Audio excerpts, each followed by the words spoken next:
Gamebooks, Zip World, and Bitch the Pot. This is Staying In.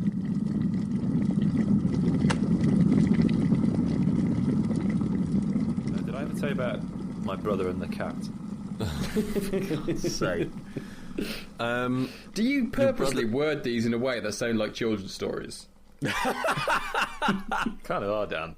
I mean, if I had like an official ghostwriter, it would be Enid Blyton. Yeah, it really would. It really would, but with slightly less racism. All right, tell us a story about your brother and the cat. Was it the cat or a kitten?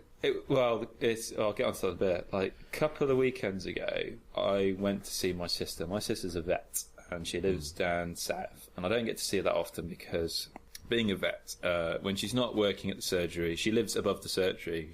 When she's not working in the surgery, she's on call, which essentially means is that technically she's not in the office, but she can't be any further away than half an hour by car from the vets, just in case of an emergency she gets called in.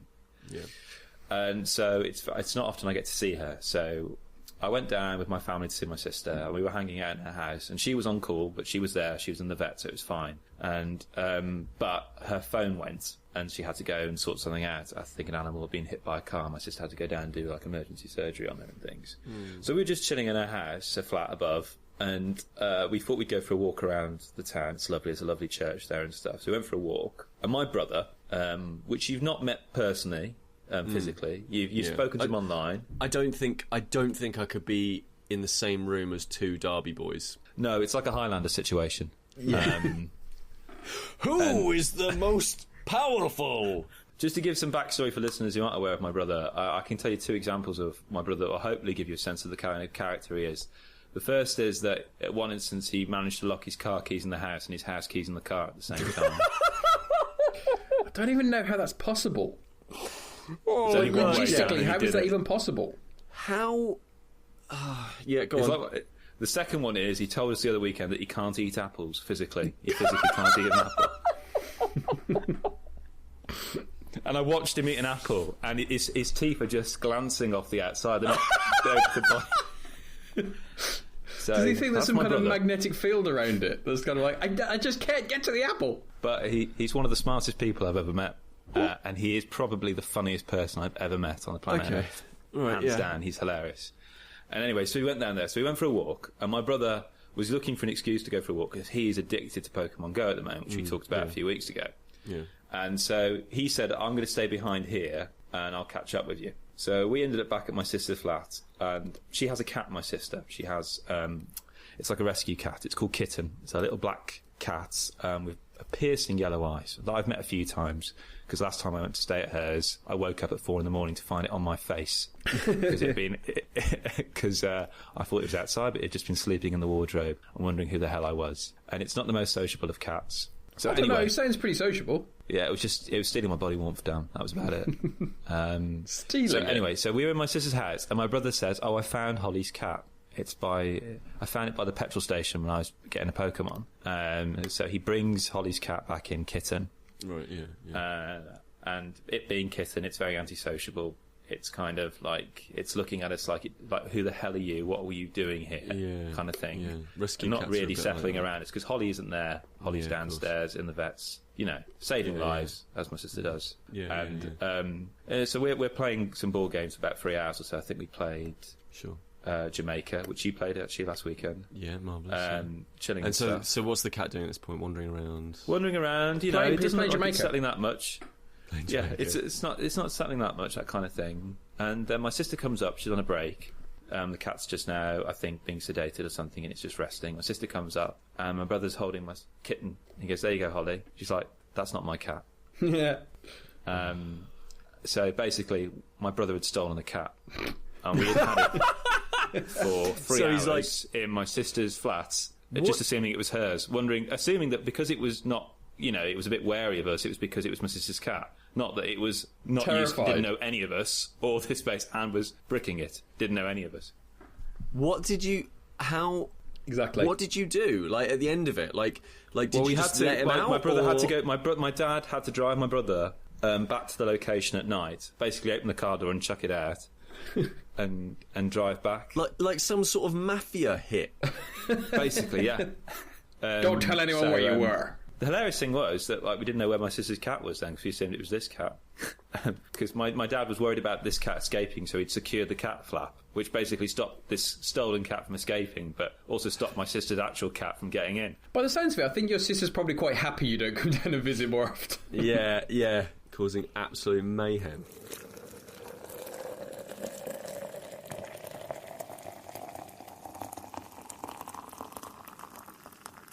I've been excited about Yakuza for a little while. I played Yakuza 3 on the PlayStation 3 until my PS3 died. I was really upset because I was about halfway through it. I've never had another PS3 since. But yeah, so I'm basically looking for an opportunity to go back to the world of Yakuza. And Yakuza, it's about Japanese organised crime. I don't know if you can tell, the Yakuza, but it follows one main character throughout the most of the series, and there's spin-offs that have different characters and stuff, but one main character. And the idea is it's like his relationship to the Yakuza, the characters that he meets, the gang that he runs in. It's like about this sense of like people, camaraderie, like honor among thieves, like that sort of thing. But it's also basically, and I've been hammering away at Dan about this, it's so basically Shenmue. Like, it was sort of set up to effectively be non-official, spiritual successor to Shenmue when Sega sort of left the Dreamcast days behind. Like, it's got third-person combat, it's got lots of side activities for you to do. So in Yakuza 0, for example, there's a screenshot of him, the main character, riding on a super hang-on arcade machine, suggesting perhaps that maybe they'll have some like arcade machine like mini-games in the game, which is obviously what happened with Shenmue. But Yakuza's just great. Yeah, it's like a really, really good series, and like I'm just very excited. Lots of Japanese games this year, like that I'm just super excited about, like Final Fantasy 15, Yakuza 0. Oh gosh, what was it? There's another one. There's another really, really big Japanese game. I can't remember what it is, but yeah, like lots of stuff along those lines. And basically, I'm like, Dan, you should totally play these because you like Shenmue games, and he's like, I don't want to because I don't like fun. That's exactly what I say. Dan, how would you describe your relationship with Shenmue? It's been something that's utterly rational and normal? Genuinely, I think it is utterly rational and normal. I mean, I got a Dreamcast when it first came out. It was my parents got me as a present. They got me a Dreamcast. And I used to read magazines. I used to get like the monthly Dreamcast magazine, and then over kind of months of reading that, you get kind of this, you hear about this game Shenmue, it's going to be amazing. I didn't really know what it was, but I heard about this game that was just coming out. It was going to be this incredible game. It was going to literally be revolutionise games, and to an extent I do believe it did. And yeah, the game, the game itself for the time was so different. The concept of within the game, you had to go to sleep at the end of every night. You had to return home and go to bed because you'd be too tired to carry on. That was something that was put in. And this came out, this is 99? In the 90s, 97, 98, I think? 99, I think. 99? But 90s anyway. Late 90s, shall we? Revolutionary. We'll go generic. We'll go late 90s. The end of the 20th century. But that came out, and I just loved it. And I loved, it was kind of, as much as it could be, it was open world, so you had side quests. There was elements where you would go to an arcade and you would play different arcade machines, or there's like little kind of toys that you could buy and you could collect, all these different things. And the story progressed, and it's a very epic story.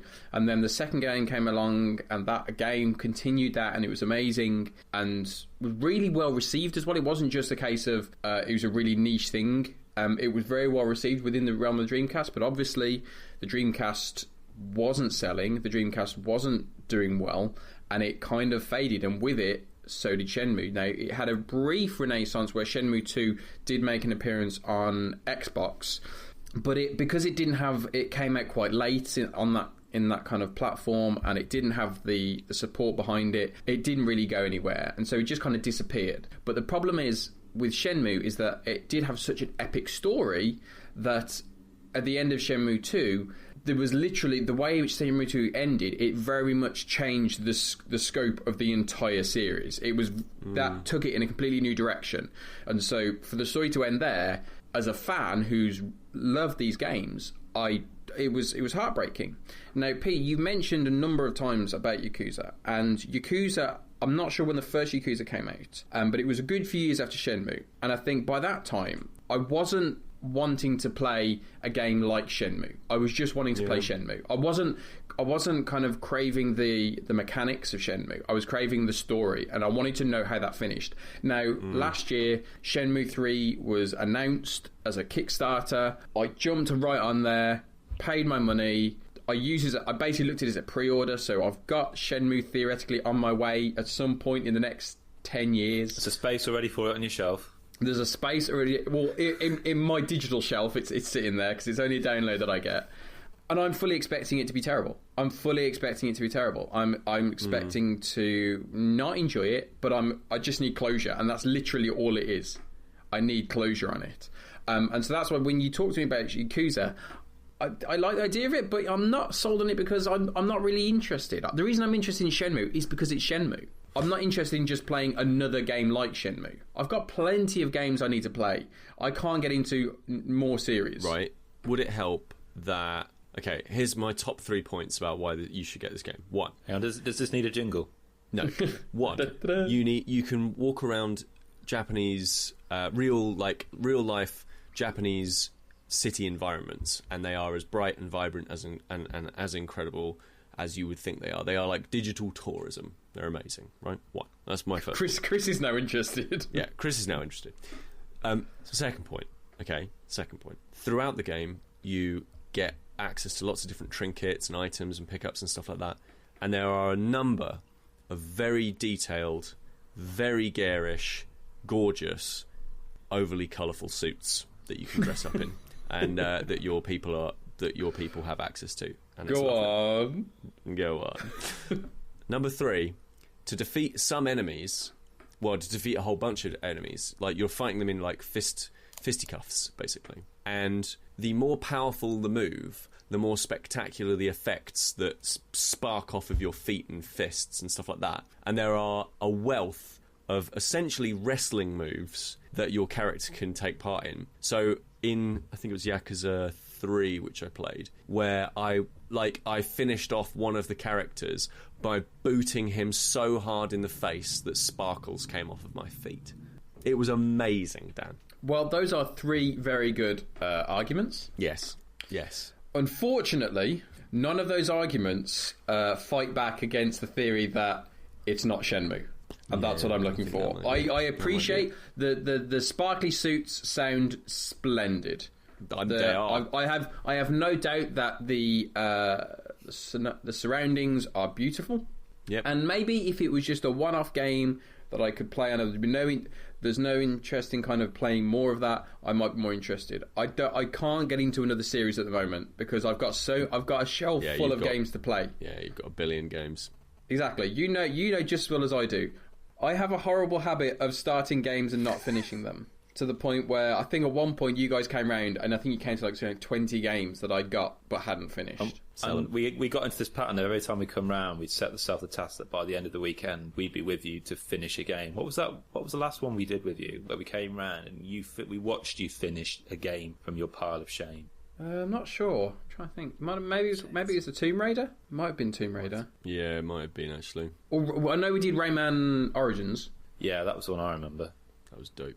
I just love the idea that one day when Dan retires, he's just all he's gonna do, and during his retirement, other elderly people will go, I don't know, maybe go abroad somewhere, maybe go to a home, maybe downgrade to a smaller house. Dan will just be going through his pile of shame, which will just keep growing. Oh, here's a sort of mid-level, lukewarmly received PlayStation 3 game that I haven't completed yet. Pretty much. I'll get right on that. I think we owe the listener something, because they need to know whether we went up Scarfell Pike or not, don't they? We've been talking about it for a while, the last few shows, Have we every mentioned year. it? For my birthday. For my birthday, you come up to Liverpool. We climb a mountain. My birthday's in November. It's a cold, wet time. You don't really want to be climbing a mountain at that point. No. So I kind of like the Queen. I have a second birthday in the summer. Yeah. So a couple of days ago, you guys came up to see me in Liverpool. We had a lovely time. Unfortunately, we didn't do the mountain because, as I said last time, we wouldn't do it if the weather was bad, and the weather was really bad. The conditions were described as pretty poor, weren't they, by a seasoned mountaineering person? Yeah, Sam spoke to his friend who is, as you say, Pete, a seasoned mountaineering climber, and said that it would be injudicious to climb it if there's poor visibility, because it can be actually quite life-threatening. Did he actually use it is quite dangerous. Injudicious? I'm paraphrasing. It's a good word. It's a very great word. I thought, needs to get more of an outing. This is a man I want to know, or a lady. So we very progressive. So we didn't go to Scarfo Park. Instead, I think it was Sam's girlfriend Lisa had this brilliant idea of what we do as an alternative. Where did we go? What did we do? We went to a location in North Wales called Zip World. Zipper World? Zip World. And in particular... was it Zip World or Zipper World? Zip World. Zipper World probably is a museum about the history of zips. Yeah. That would have been fascinating. That'd be extraordinary. I can imagine it now. Zipper World. The ups and downs of the zipper industry. Bringing everyone together. Wow. Wow. That was a moment that we just had. I'm just trying to think of zip-based puns. I know you now. are. So am I. I know. It's almost as good as the time we took for Dan's stag do. We took him to the pencil museum. Yeah, that was fun. Yeah, but that trip had a really serious point. Tumbleweed flows past. Oh dear! Oh, dear. Look. I know that pun dropped like lead. Your dad jokes are coming on very sharp, splendidly. Your children shall be arriving shortly. Don't worry, Dan. We all hate being led on. Oh, come on, let's zip this up and move on. Okay. Oh, come on. We're mixing our puns now. Right, so we went to Zip World. Where's Zip What was at Zip World, Pete? What? And Zip World is a place that has a number of different adventure activities, whether that is zip lines or cave So really hardcore, so climbing, mountaineering, zip lines, kind of gorge walking. What did we do that is part of that? We were going to do a really physical activity. So did we do the rock climbing? Did we do kind of all these kind of really kind of hard... No, we didn't. You're right, Dan. Something that is similar to climbing a mountain, which is what we were going to do. What did we do? We just thought, don't go on the zips. That's just going down really fast. There's no physical activity there. Why bother? Why mountaineer? We went on a bouncy trampoline. Yeah, we went on a bouncy trampoline underneath the ground in Wales. It was amazing. It was extraordinary. I have to say, because I arrived on Friday, and you guys had already been there. You already decided we were going to do this. I was like, yeah, absolutely fine. And I had a little look on. I had a little look online at it just so I could see what it was. And I'm not going to lie, my first thought was, this looks like it's for children. Yeah, definitely. I mean, that was one of the things that attracted me to it. The idea that we'd be bouncing around going, "Hey kids, having a great time," and a bunch of 8-year-olds looking at us going, "They're spoiling our fun." That was appealing to you. Yeah, a really nice sense of Schadenfreude, trampolining plus Schadenfreude, perfect. Let's set the scene then for the listener, because basically, it's not like a bouncy castle in a cave. You basically walk into something akin to the mines of Moria. Yeah. And you're in a helmet. You're wearing helmets. There's a hairnet randomly between the helmet and your head. Yeah. And you get in there, and basically it's several layers of trampolines with this mesh netting in this huge cave system. I mean, 100 feet at least. Oh, loads. Yeah, loads. And and you can look through the trampolines at the ones below. Each level is suspended above the other. Yeah, by this network of ropes and metal stairs, and essentially, you're just bouncing away along. There are slides which take you down. It took some of us quicker than others down. I'm sorry, by the lower levels. Those were some of the worst slides I've ever been Right, on. the slides. I think the slides would have been really fun if I was wearing something like if I was Silk. wearing material that was slightly more, like slightly slippery. Because I went down them and it was okay, but my trousers, they basically they sort of caught a little bit on the tube a bit, and what ended up happening was I almost split my butthole in half as I was like sliding down. There was this like friction between the shorts and the slide, and it was going right up there. But we then did get these little nets, didn't we? That we had, we could sit on. That were like, basically on a like house little scale to mats get those that you sit bags. on. Yeah, little mat things, and that helped out. That decreased the friction between the two surfaces. We did often have to push you down the slide. As well. That was hilarious. Yeah. I got a great video of Sam pushing Pete's head physically. But down the slide. the slides were like really fun, and then the thing that I really liked, but I really just liked the trampolining. I liked the idea of, it was really strange. Like usually, when you're going on a trampoline, your immediate reaction is to look down and see where it is that you're going to be jumping. Like, you know, you want to see the ground rushing towards you and then rushing away from you, so you can predict when you need to bend your legs and put some more force back into it and that kind of thing. But the thing was, when you're there, when you look down, what you're seeing is the ground that is like 40, 50 feet below you, and also a little bit of netting that's just actually where you're going to be landing. So it's this really strange thing where you have to kind of look a little bit forward, not in the usual position, but like, just like bouncing out underneath and stuff like that. I thought, oh, what? I mean, just amazing. Like, really beautiful and cool in there, and really well lit and really spacious. And I mean, I for one don't have as much trampolining experience as you, Pete, because as we all know that you are very What a experienced. loss to the Rio Olympics he was. Yeah, I know. I would have got a gold this year, I reckon, but you didn't want to show other people up. But I mean, when we talk about trampolining, we're not talking about like with a proper trampoline. You jump and you go pretty high. The netting here, it was bouncy, but it wasn't like trampoline bouncy. In the fact of it wasn't like a dedicated flat trampoline bouncy, but you could get pretty high. I mean, I managed to get like a fair few feet off of it. Like, see, bouncing turns out isn't one of my strong suits. Yeah, no, you're not a bouncer. I'm not much of a bouncer. I was the first to fall. I spent a lot of time falling over. Yeah, we all did. I mean, there's one point where I don't know whose idea it was to have this great idea where the last one bouncing wins, because basically it is knackering. I know it was your idea, Dan. Yeah, and straight away. Yeah. 1.5 seconds into that, you took both me and Pete out. I mean, and then you sat on Pete at one point. Pete was already sat down, and you. That was because Pete fell over behind me and then took out my legs. Oh god! And we made practice of ourselves on that. I mean, one of the funniest bits was trying to run on these trampolines. You just look like an ostrich. Yeah. It's exhausting, but it's so much fun. And I'll tell you what, the next day, my legs were hurting. Really? Yeah. Not for the whole day, because kind of in the morning, my kind of thighs were really hurting. But what was weird, I mentioned this to you, Pete, what was really weird, on the night that we'd gone like first thing in the morning, and then we'd walked around all day, and we'd gone and got some food and done different things and blah, blah, blah. Yeah, it was nice. Yeah. When I eventually went to bed and kind of your body finally kind of just relaxes, I had such a really strange sensation in my legs, especially, of bouncing, of kind of just, of movement. Yeah.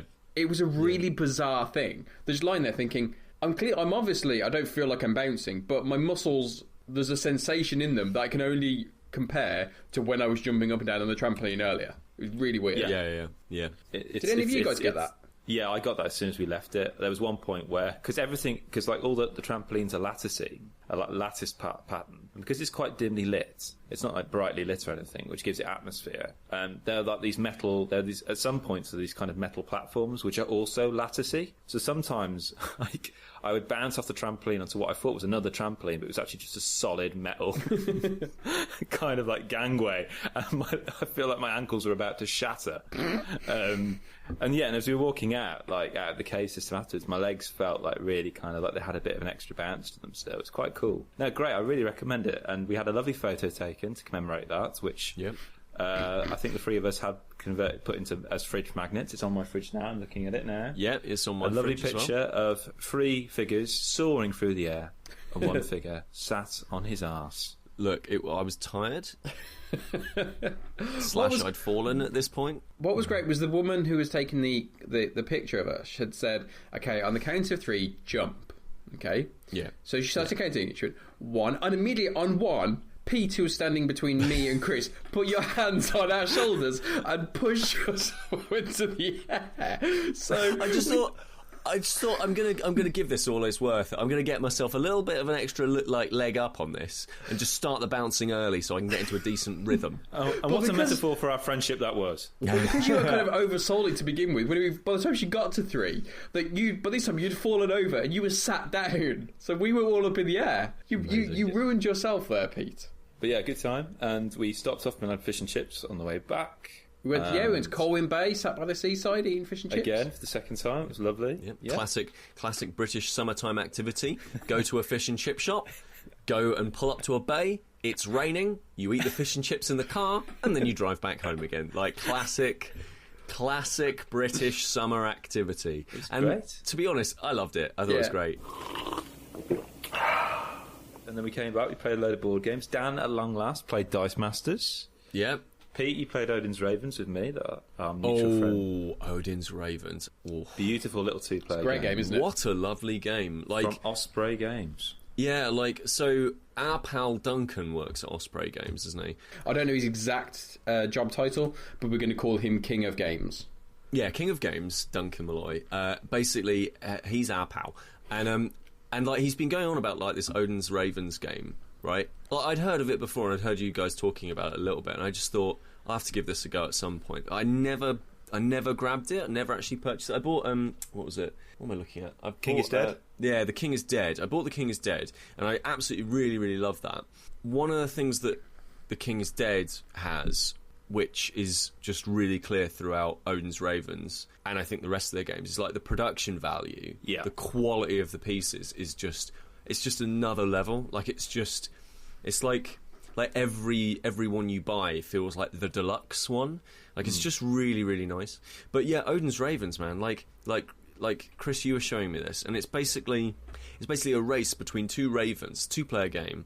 You have a piece that represents your raven, and then you draw from a pile of cards that shows the kind of landscape that you can travel across. And if you have one of the landscape that is next for your raven along this horizontal line, you can play one of those cards. So if the two pieces of landscape, if the two cards are the same landscape, you can use one of those to move once along that landscape, and then the next piece of landscape will probably be a completely different landscape card entirely. So you might go from nice wilderness to icy mountain or something like that. But if you don't have one of those, all you need to do is play 2 of any kind of landscape, and you can get through it. So it's all about it's a game about efficiency, right? It's a game about it's about looking at what's coming next and going, right, well, I know in 3 moves time I'm going to need this card, so I'll just hold on to that, but I'll keep drawing cards so I can get through this particularly tricky one. And then there's these, I don't know what the technical term for them is. Loki cards, that's the one.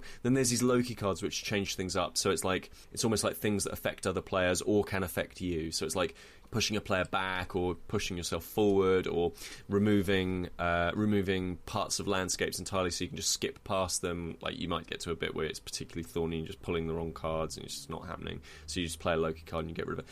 Really nice, really changes up the gameplay, really nicely. Adds to a game that could feel quite passive. Yeah, it's a light game, but it's quite it's a lovely game to have. It's a nice game when you're just chatting with mates. What I'm saying is those Loki cards make it feel slightly less passive. Yes. It feels like you can directly change how things are going. It's much less about it's partly about mitigating your luck, but it's also about screwing up your opponent's plans. Exactly. It makes it not just about the race to the end. It's a strategy of, okay, how can I get to the end and stop the other, how can I get to the end beating the other person, as opposed to just going fast. And it's so lovely. It's absolutely fantastic. So it's on my wish list now. I need to grab a copy of it, because so many 2-player card games or 2-player board games, in fact, when they're competitive, I don't particularly like them, because you 2/3 of the way through the game, you usually end up going, well, clearly I've won or clearly I've lost, and it's you're like, well, I may as well keep going because I'll be a bad sport.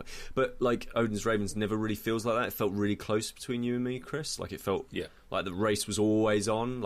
You were 1 or 2 behind me, or I was one or 2 behind you. It was really, I mean, I played it with with my wife, and she's not really a big board game player, and we played. I think we played just 3 times in a row, and she loved it. And each time it was really, really close. But it's because because it's a really short game. You'll probably finish it in say 15 minutes. You just put them back out again, and you can play again. And it's a really quick and the replayability. There is that sense of, all right, I'll have one more game, just one more game, rather than some bigger stuff.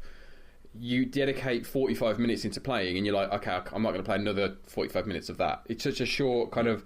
I wouldn't go as far as say bite size because it's not, but it's not a micro. It's game. concise. It's really nice and concise. It's to me, it's in the same realm as like a Machikoro or a Sushi Go, in that it's like it feels like well, it's like I always like saying this. It feels like sorbet. It's like gaming sorbet, right? Like sometimes you want a big chunky thing to play, and then if you're playing across an entire afternoon, you want a big exactly. Like a big chunky thing to play, and then you want something slightly smaller and not quite as involved, but still taxes you to some extent. And I think that, and before you go on to something that's, before you go on and play Scythe or some mad deep game, and I think Odin's Ravens is that kind of a game. It's that hey, have you got 20 minutes? Have you got half an hour? Like, here's a really fun, compact game with a very good, knowable set of closed rules. It's just Yeah, really nice. Yeah, Osprey are one of my favourite games companies. I mean, they are, as you say, Pete, their attention to detail with the quality of the materials themselves is just it's exemplary. I've seen quite a few of the games, whether it's King is Dead or Odin's Ravens. There's another one called Escape from Aliens in Outer Space, and absolutely, constantly, the thing you go back to is the production quality of these things is amazing. It's ludicrous. So when you put that alongside kind of really, really nice kind of artwork and stuff like that, the kind of the dynamics. I mean, if you look at Odin's Ravens, it's so easy to pick up and play because the rules are complex, but they're so easy to understand that you don't have to spend ages reading through a manual saying, "Oh, I don't really understand this." They're super easy to pick up, and so those are the things that I've kind of taken anytime I've seen any of their work. But Kris, it wasn't the only game that we played, was it, when we were up there? What we decided, Kris, what we did was you and me and Sam, we went on an adventure in space. You certainly did. We went on a dreadful adventure, puns again. Genius. We went on a dreadful adventure, which is a clever way of me saying that, Dan, you ran Dread, which was like a pen and paper RPG with Jenga. Yeah, it's my first time playing an RPG, and Dan, it's first time you're playing it as well. I mean, we talked about it last week in terms of the mechanics of it, but briefly, Dan, explain to us what is Dread. Well, in a traditional kind of pen and paper RPG, you have the role of the dungeon master or kind of the games master type person who, in terms of Dread, acts like even more so as a narrator to the story. So. For this, I wrote a story, and then you each had characters that you developed. You developed yourself, and then I created a story which you guys went through, and you made your own decisions, and you kind of worked within the world that I'd created for you to tell the story that I wanted to tell. Now, just to clarify, because I mean, I've played pen and paper RPGs, but pen and paper RPGs are really strange in their setup, and I think it's worth exploring that just very quickly. Like Kris, Sam, and I were quote unquote playing, and you were basically supervising. Like I guess that's what maybe not supervising, but you were sort of the director. Facilitating? Yeah. Well, facilitating. Like you were the director of the story. Like you create big chunks. Well, huge chunks of this story. I would say most of it is like your own work. Obviously, it's inspired by other bits and pieces. Like I totally saw little nods to like Alien and little nods to. Well, it was one of those things. If you're going to do a horror story set in space, there are certain tropes you have to hit. you got to go for certain things. But so you'd done all of this preparation, and then you were essentially your role was essentially to make sure that we had a nice time, and to also to to make sure the rules were enforced. So I mean, the rules that make this different to kind of pen and paper RPG traditional ones, where a lot of it's based on kind of perception checks and dice rolls and all those things. And those are all things that I have no idea about. I've never played an RPG, so all that stuff completely alien to me. So what's great about this Dread is all that stuff was replaced by a tower of Jenga. So if at any point in the game you want to do something which me as the kind of the dungeon master type role, I feel is beyond your regular capabilities, I would ask you to pull from the tower. So if you wanted to try and succeed at that, you would have to pull from the tower. If you didn't, if you said you wanted to do this and I said, okay, you have to pull, you could then say, actually no, I don't want to, and move on, because you might, if the tower falls, that's basically you die. So then that's factored into the story. So that's game over for you. The tower is then rebuilt and continues with the other players. So the good thing about it is, as the game progresses, obviously that tower becomes more and more precarious. So if I'm doing my job right, the story itself should be getting more tense, and that is then exacerbated by the fragility of the tower, which kind of they both play into each other, making everything more tense. And so that's kind of the way I did it. Was I worked out a story with specific events that I had to hit as it went through, and then beyond that, how you got to those bits, you guys decided. If I thought maybe you'd miss something because you just hadn't gone somewhere, I might try and move you into a direction, but using the story to do that, not just saying you've missed something, go back, creating something in the story to force you to turn around for whatever reason. So there was one point when you rushed into a room that I wanted you to go somewhere else first. So I had an alien creature block your path and try and create a reason for you to not go any further. Oh, I loved it. I think for anyone who's curious about RPGs, but maybe turned off by the idea because they've seen it stereotypically being depicted in a kind of an unfortunate light as this kind of geeky, overly fantastical thing. The beautiful thing about Dread is there's a kind of elegance to it, because all of the decisions are kind of both decided by your dexterity, but everything is about the Jenga. So the tension is in the Jenga, but the game remembers. You don't have to remember for it, because you just need to look at the Jenga in terms of how far you've come and how close you are to peril, essentially. And as a drama teacher, it just smacked of the kind of the improv drama games I do with my students, but kind of on another level. And it was really, really exhilarating. The three of us, Sam, Pete and I, waking up on the ship, meeting each other, kind of for the first time, getting to know each other's characters, the ones that we've kind of spoken to you about, we've never spoken to each other about, finding out our respective quirks, and then making decisions as these characters in this kind of environment with this unknown threat, of trying to both shed light as to what this threat is, at the same time make decisions as to whether we should try and escape the ship or look for survivors or try and kill this threat. And basically how we worked our way through the kind of almost like the game landscape you'd created, really. It was utterly fascinating. Yeah, definitely. I think you did a really amazing job, actually. Like, you kept it. I think the really important thing was that you kept it going when we went off on one, or like when we were taking things slightly less seriously, or you always managed to bring it back on track, which I think was really, really good.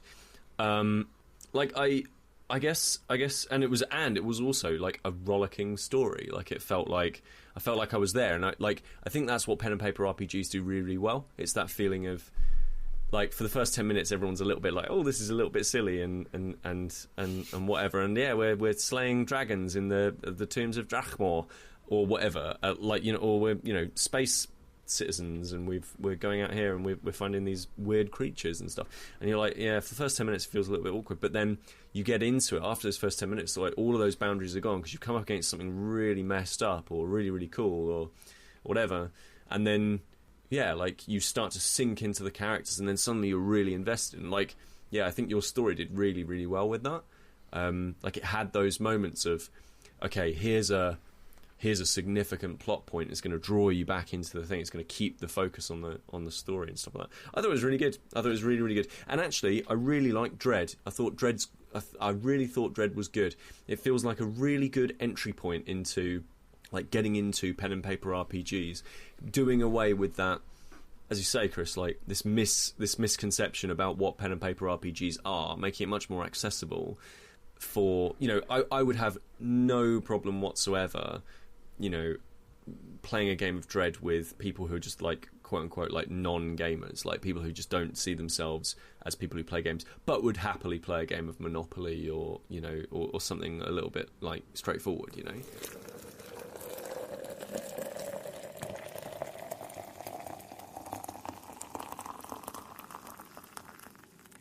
Okay, so as you know, it's my second birthday. I wasn't expecting. Well, it's not your second birthday. No, it's true. Yeah. So, but it's nice. It was very kind of you. I wasn't expecting gifts. I got. You bought me a lovely 2-player card game. You did. Called Matcha, which I'm really looking forward to playing. Based on tea. Very exquisite. Where you have to basically amass the ingredients to make your own cup of tea, essentially. Nice. I also got this incredible QI mug, which combines two of my favourite things: trivia and tea. Yeah. And notable because it has probably one of my favourite ever expressions. What's that? For anything really, and in this context, according to this mug, so basically it's a lovely QI mug and it has just loads of facts about tea, including like one of them is that like in Nepal they used to measure distances not in miles but in numbers of cups of tea it would take to drink to get you there. Brilliant. Which is just genius. But here's my favourite expression, that a 19th century slang term for pour the tea was bitch the pot. Yeah. Which is, I think, the only way in which we can describe. I can't put the kettle even off. fathom. Like I can understand the term "I'll be mother." Like I can understand that term, which is a kind of sexist term of mother would always be the person who pours out the tea because, you know, at that time it was like women's places in the kitchen and all that sort of stuff. Like, so it's like I'll be mother pouring out the tea because it's like we're all gentlemen in a thing and it's weird and it's the 19th century. I've not managed to wrap my head around the phrase "bitch the pot." It's one of those gorgeous expressions that sounds like it's very much from the 19th century, but it also sounds like it could be a modern day street expression. Yeah, absolutely. I mean, it sounds like it's a sentence out of the comic book From Hell, but like it also could be a sentence uttered down some sort of like housing projects. Right. Okay. So yeah, bitch the pot. So our entire weekend, we would just, if we wanted a cup of tea, we'd just tell the other person to bitch the pot. You could just bitch the pot. I played. I was gaming with Sam this morning. We played a brief bit of a Siege, and our chat group was called Bitch the Pot, but Sony censored out bitch, so it was just the pot. Disgraceful. I know. What is this? What's happening? What is happening to the world where you can't use a weird 18th or 19th century phrase for pouring tea? I also got Pete. You bought me a text. Batman a tome comic, because you know I'm a massive Batman fan. You bought me a tome, yes, indeed. Sorry. Thought I'd get you a classic. Published in, was it 1990? Was it was published? Ooh, that's a good era for Batman. It is. We're about to find out if it is. It's pre Shenmue.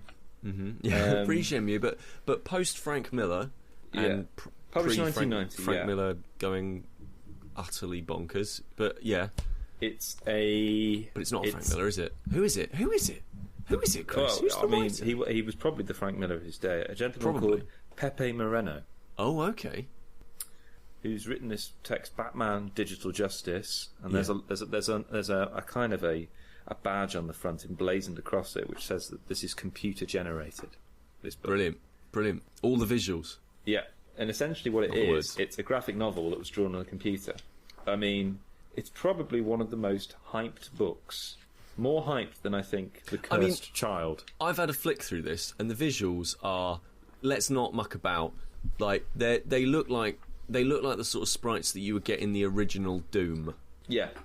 Like I mean, that's maybe a little bit harsh, but it's not that harsh. No. And then there's a kind of a Microsoft Paint quality to it. Yeah, yeah. And like some of the 3D models and stuff in there are a little bit like, how to describe them? Like they're very proud of them. Clearly, they're very proud of the 3D models that are in there, but they're not anything to write home about, are they? Well, maybe they are, but this is shit would be what you would be like writing home.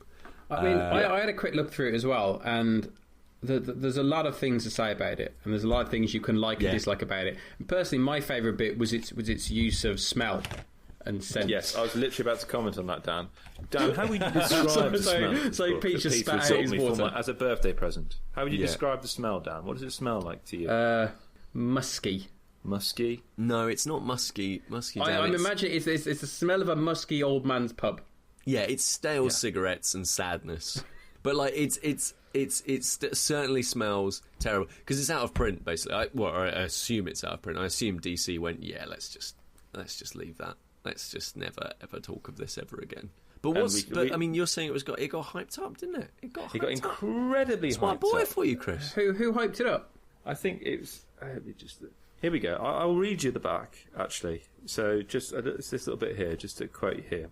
Because it's a rare book, so actually this is quite an occurrence. I feel very lucky that you managed to track this down for me, Pete. Yeah, no, I know. I mean, obviously you tracked it down. You just didn't find it randomly in some kind of bookshop. I'm a giver. Yes. Digital Justice, which took more than a year to create, puts the latest advances in computer graphics at the service of what comic books have become at the dawn of the 21st century. Mm-hmm. A state-of-the-art combination of 3D modelling, raster and vector painting and drawing programs, page layout and storytelling.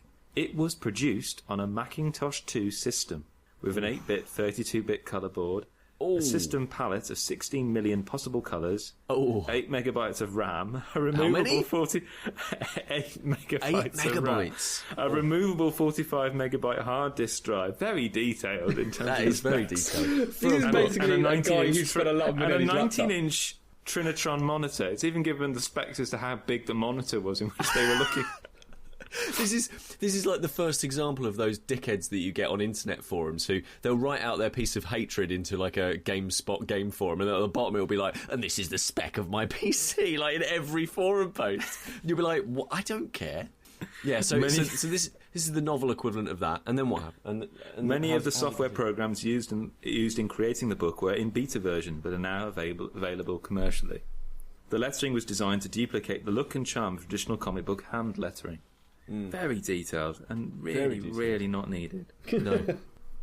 Yeah, I mean, I need to press on because I don't think you can get a sense as to what this comic is about until we get a sense as to who Pepe is. Okay. I absolutely 100% agree. Of the future. Let's talk about For more than a decade, the Spanish-born Pepe Moreno has been in the forefront of popular artists. His early reputation was the result of his efforts as a designer and animator, and, incidentally, playing in a San Francisco punk rock band. That is incidentally. Like, that's nothing to do with the book whatsoever. Well, needed the spec of the monitor, but anyway. Later, his graphic novels, Rebel, Joe's Air Force, Gene Kong, and a collection of early short stories compiled in Zeppelin, earned him international renown. Really? As an innovative visual storyteller with a unique approach to layout and design, and a savagely humorous vision of humanity. He's totally ruined this himself. A bohemian technocrat, Moreno was one of the first comics artists... Whoa. Sorry, read that again. My brain just self-immolated. A bohemian technocrat. No. Yes.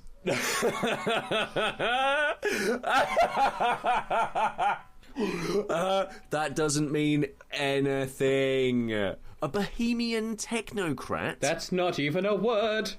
I don't... It's two, Dan. Moreno was one of the first comic artists to realise the enormous possibilities of the Macintosh computer as a creative tool and to apply those possibilities to his work. Yep. As our knowledgeable editor says, Pepe is a true visionary. Right. What he's into now is what we'll all be into 10 years' time. Yeah. Heaven knows where Pepe will be by then. Yeah, making games that, making comic books that look sub-Quake. Yeah. There's a bit right at the front of that book as well, which is like what it's going to be compared to. It'd be great to get that quote as well. That kind of what Chris just read. That kind of sounds like the kind of thing that you hear being kind of told to the people of North Korea about the president. Yeah, like he is a visionary. Oh, I don't think he. Bang! Yeah, he is a visionary. So Digital Justice, title of this book, will be compared. So not may be compared, will be compared, Right, yeah. to the such dystopian visions as 1984, Brave New World, Blade Runner, the novels of Philip K. Dick, the works of the so-called cyberpunk writers in recent science fiction, and, of course, the classic Batman comic books that inspired it. Although it has elements in common with all of these, it is something more. A graphic novel of suspense and higher, more than all of those. The 1984. I mean, More Philip than K. Dick is all Brave good New and well, but World. this is something else. This is yeah, Aldous Huxley. Yeah, you thought he was good. I mean, he won a Hugo, but whatever. Like, because Batman Digital Justice is here to show us what a future society really looks like. Although it has elements in common with all of these, it has something more, a graphic novel of suspense and high adventure that comments on the redeeming power of myth. It both criticises and embodies a technology that is changing how we think, how we live, and, quite possibly, who we are. No. So, that's amazing. What an I look amazing forward to reading Now, it. At the moment, I think we are judging the book by its cover. So we literally are doing that. I've been playing a digital game book, actually.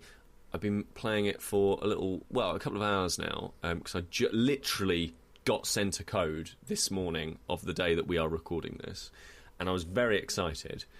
Because I've wanted to see how Tin Man Games would handle a game book called The Warlock of Firetop Mountain. Before you continue, can you please explain to me what is a game book? thank you, Dan. Okay, so a game book.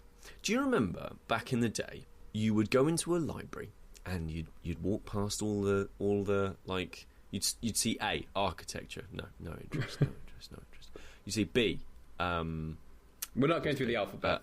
boxing. Yeah, all of these things. You see all these things. You think, no, too many words, not enough pictures. That's what I thought. So every time. your library didn't have the Dewey Decimal System then, Pete? No, I can't remember. I don't even know what that is. Just 26 sections. I'll it. admit it. I'm not- Anthropology didn't get a look in because architecture had already taken A's place. Yeah, no. Yeah. No real interest in reading. So I've cultivated a complete disinterest in reading throughout my life. So a game book were the kind of books that I liked when I went into the library. So you would pick it up, proper book with a cover. Well, that's a book, right? And a proper book, with a cover and. like some people might think, oh, it's like this big complicated. That's just loose pages without it.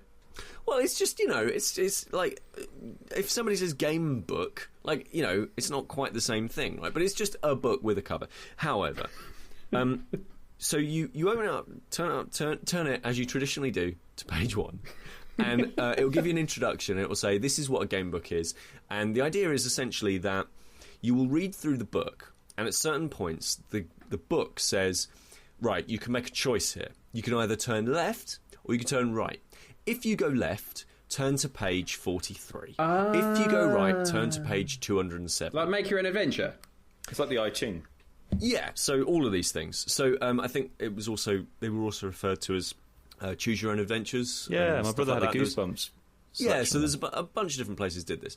One of the most famous ones in like game book circles, but I guess wider than that, because this is one of the first ones, basically, certainly one of the most prominent ones, was a book called The Warlock of Firetop Mountain, and it's kind of held up as this like perfect example of how game books should play out. Like, it's got this cool fantasy setting, you can replay it a whole bunch of times, like taking different routes.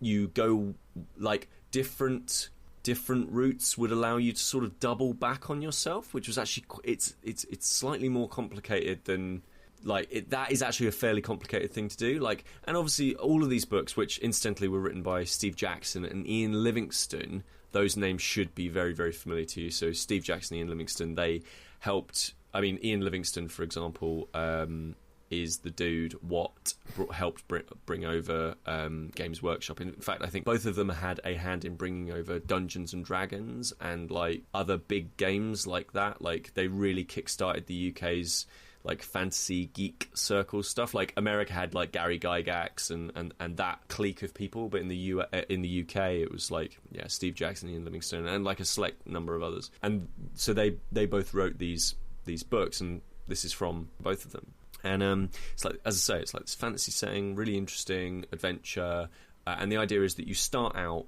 at the base of the mountain, and then you go in and you go in through these caverns, and there's goblins and orcs, and you've got to fight trolls and all that sort of stuff. But there's also, you'll rescue people, you find people who are being tortured, and you have to just say, well, do I save them? Do I not? And if there's a classic example of you go into one room and somebody's being tortured and there's cries for help and stuff like that. You go in and suddenly this person rushes you, and it says make a decision. You either draw your sword and attack them, or you shout them down and say I'm not your enemy or something like that.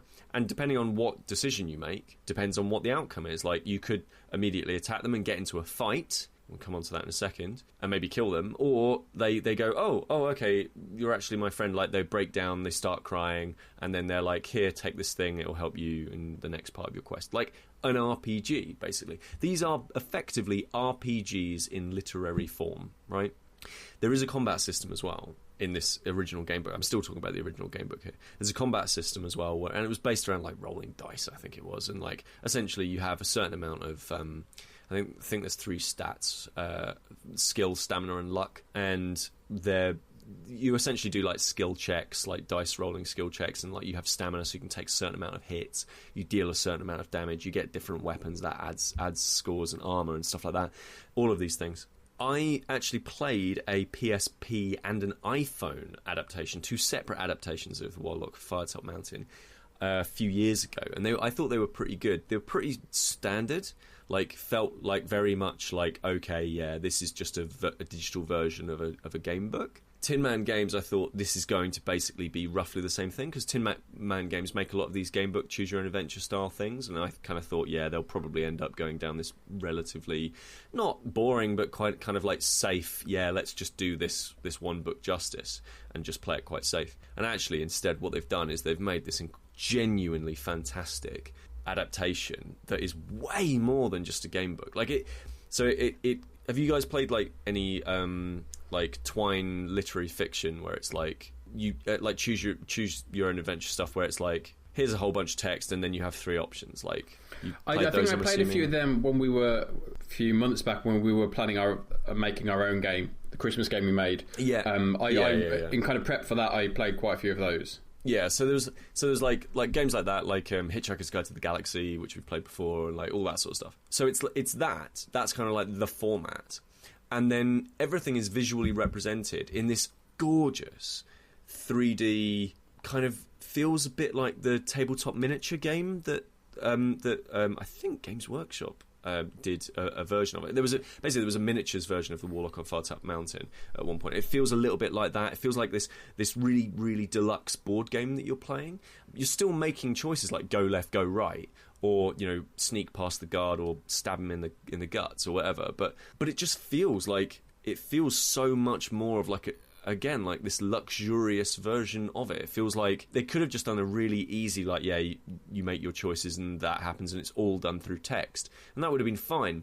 But this is you make your choice, you see your guy move along, you get a real sense and perspective of where you are. There's this, as I say, I've been playing for an hour and a half now, just starting to get into it. And the whole point of the game is that you're meant to replay it and replay it and replay it, and there's plenty of other characters to unlock and loads more to see, and you'll go down some paths in one game and just won't be able to, and you will never see those paths ever again, because there's so many different choices that you can make. But there's this one path that you go down, or at least I went down, and it was this dwarven hallway, with big massive dwarven statues either side, and the description of it is pretty good. You're reading it, and it's meant to be quite fast paced, these games, so it's not massively detailed in terms of its description, but then you see it visually, and it's just it just gives you this complete sense of perspective as where you are, this sense of place. And it really does bring this world to life in a way that other versions and other adaptations, and in fact I think the original source material, don't quite do. The other thing is that they've changed the way that the combat works, so that it's not boring as hell. A lot of these game books kind of were based around well, I've got X amount of strength and you've got X amount of strength, let's roll a dice and see what happens, and you just add dice to strength or whatever the heck it was, and that was fine. For a game book, that's absolutely fine. But for a video game, you want a bit more than that, and they've added this layer of strategy where when you enter combat, you're placed into a tiled grid that's based on the area that you're actually in. Again, like lots more attention to detail, and the strategy is much more advanced because you can trade blows or you can avoid, you can dodge and get out of the way. You can actually, on this grid system, you can say, well, I know that my enemy is going to attack this turn, because they'll do like a little shaky motion. Like you visually have to really keep an eye on your enemies and see what they're going to do. I know that they're going to attack this turn, so I'm just going to move to the square to the side, and that's just going to mean that their attack completely misses. And then I'm going to trade a blow when I know that they're going to move, because they can only move into this square. So I'm going to attack the square they're about to move into, and then do lots of extra damage. There's special moves and that kind of stuff, but those special moves take time to regenerate. There's save systems, which again is something that game books didn't really do. Like the best you had with game books was like a bookmark. Hold your thumb, yeah, like a bookmark. You'd be like, or like hold your thumb and like read ahead. Like, do I want to go down here? Yeah, that's fine. Like it gives you these save systems. It's got like a souls mechanic where you can like absorb souls through combat, and I think that you get some extra stuff from going through it. Like I'm not 100% sure on like where that's going to go, but again, it feels like all of this stuff is just eating into this or like pushing into this like replayability, which is really interesting. And like it's just another really great game book. Like it's a really great adaptation of that choose your own adventure style gameplay mechanics, but it's done in a way that basically just pushes the genre forward. Like basically anything other than this now, this level of quality in terms of like this is a very luxurious production of what a game book is, like a very deluxe version of it. Anything less than that, I think that people are just going to now compare it to these. Like basically now it's the Warlock of Firetop Mountain, and basically now Sorcery 4, when it comes out, it now needs to beat this. It's really great because like between Sorcery and the Warlock of Firetop Mountain, this year we've had like two really, really awesome digital game book adventures, and I think that's just, yeah, it's really, really exciting. It's like a really exciting time for that relatively niche space. Do you know how much these will kind of retail for when they come out? Yeah, so like these guys usually price at like £3 or £4, but they tend to do like very straightforward like game book adaptations. Well, not super straightforward, but they do really good, decent adaptations of yeah, they look lovely. They are lovely. They're absolutely lovely, here. And the artwork is always fantastic. And again, there's like, a few already up there. The 2D art in Warlock is beautiful, like really well done. Like the whole thing is just very well presented. The UI, I know it's like a really minor thing, but the UI in these games is always really important. The way that you actually interface with like how you actually move things along, and it works really well in this. So they're usually like, you know, sub £5. This one is on a different level, and subsequently this one is quite pricey. So it's coming out on August 31st, and it's going to retail for about £15. That's on Steam. It's going to be on PC and Mac. I don't know if it's going to come to mobile or anything like that. It feels like a game that could, but I don't know if it will. And that's basically the point where I'm like, I'm kind of in two minds about it. Like, I really love the game, and obviously I think it's really fantastic. I genuinely think this is a really, really cool game. And I think if you're a game book fan, that £15 for this is absolutely bang on. I genuinely think it's worth every single penny. To come back to this Dread thing, it feels like the natural single player evolution of that. That is what the game book is. And yeah, this is just a really great adaptation. So we went out to Zifferblatt, we played some board games. We were out for about 3 or 4 hours. We don't have to talk about this. Yeah, go on. No, go on, Chris. And Sam's girlfriend Lisa had very kindly made us a load of tiffin to go up the mountain. Lovely bit. Which we ate. Now, Chris, she makes top quality tiffin. Let's not muck about here. I think to be fair, I think this is important. Very important. It is the best tiffin. She's a very talented baker, and it's just extraordinary. It's just like alchemy. And yeah, it really is. And we've been very democratic. When I was cutting up, I made sure that we each had a piece equally. Yep. And Dan had left his piece. You know, he put his in the fridge the night before. after we'd had a massive debate that went on into 3 in the morning, which we're not going to talk about here. Or ever again. No, or ever again. It's the closest we've ever come to a bloody argument and debate. Go on. So we had... so has Dan left you your piece of tiffin? Left you an additional piece of tiffin? No, as we were leaving for Zifferblatt, you and Sam had gone off ahead, probably talking about, I don't know, magic or whatever, because you were going to play magic there. And Dan and I walked out my flat, and Dan said, "Oh my word, I've got to go and get my bit of tiffin." Yeah. So Dan goes back into the flat, grabs the tiffin, comes back out. So that's it. Nothing else. Story ends there. Happy nothing days. else went wrong. Wasn't left behind me. We go off to Zifferblatt. We have a lovely time. Yeah, have a lovely time. You time. and Sam play some magic. Me and Dan thrashes the crap out of me in Splendor twice. Again, he's not really played before, but he somehow managed to wipe the floor with me twice. I'm assuming at this point Dan's got chocolate all around his face and mouth. Oh, completely, yeah, from the tiffin. He's just like a German expressionist sculpture. Yeah. So we leave, we go to a comic book shop. Yeah. You buy Transmetropolitan, pick up a graphic novel, I pick up a comic that I'm reading, which is really interesting, The Black Monday Murders, Finance, Mysticism and Serial Killings, lovely, from Image Comics. Lovely.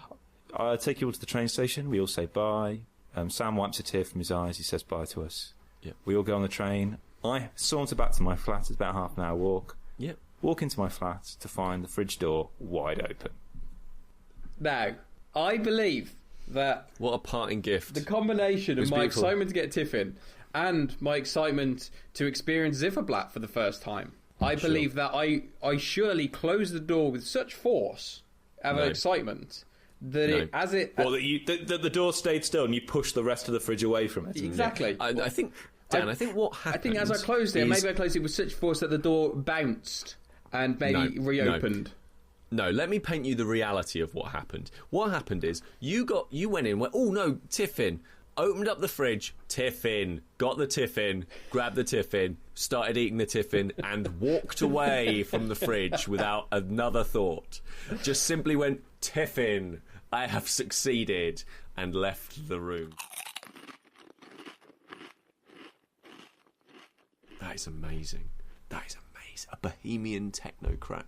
I might change that to my Twitter profile. Mine's going to be bitch the pot, which I think actually being up for our podcast, that kind of should be the tagline for our podcast. The only problem is it does require context. Yeah. Let me tell you about all the ways that will not happen.